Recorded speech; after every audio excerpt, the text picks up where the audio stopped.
Président, chers collègues, notre groupe salue la création de ce fonds régional exceptionnel afin de venir en aide aux sinistrés des intempéries de cet hiver, et notamment les 3 cibles distinctes auxquelles il s'adresse équitablement par tiers, afin de n'oublier ni privilégier aucune catégorie d'acteurs régionaux.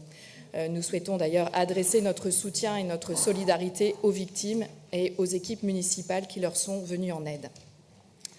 Pour les collectivités, il nous semble important d'ajuster l'opportunité et le montant de l'aide à la taille de la commune et à ses capacités de prise en charge autonome. En effet, nous savons que les petites communes manquent cruellement de moyens et d'ingénierie face aux aléas climatiques et aux inondations, et elles sont donc nombreuses en Nouvelle-Aquitaine, puisque 80% de communes parmi nos 4300 communes ont moins de 1000 habitants. Pour la seconde catégorie de bénéficiaires, les entreprises, les commerces, artisans, TPE, maraîchers, le soutien aux acteurs agricoles des petites exploitations maraîchères nous paraît particulièrement important, dès lors qu'il s'inscrit dans la dépendance directe des phénomènes climatiques extrêmes, entraînant des situations de crise pouvant conduire tout simplement à la cessation de leur activité.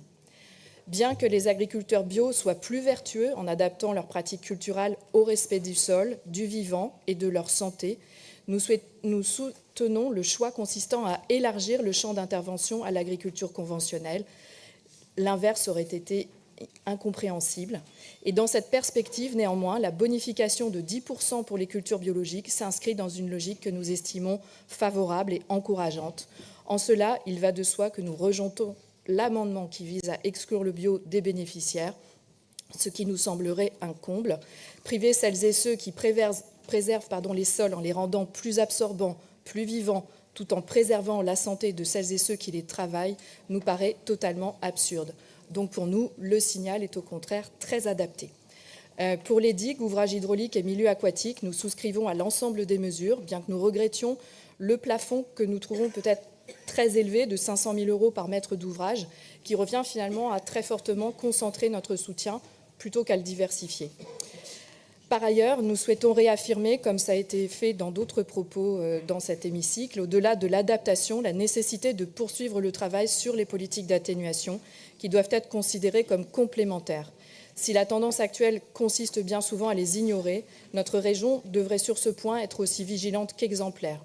Enfin, l'approche en matière d'évaluation et d'anticipation des risques, qui est à la fin, notamment dans l'article 7 de la délibération, devrait particulièrement bénéficier du soutien régional. L'urbanisation de nos littoraux et des villes, qui ont la chance d'être traversées par des fleuves, doit spécifiquement faire l'objet de plans de prévention. Trop d'erreurs ont été commises au cours des dernières décennies visant à autoriser des permis de construire, on le sait bien, dans des zones à risque. Ces comportements doivent donc être proscrits. Nous voterons donc bien entendu favorablement pour cette délibération. Je vous remercie.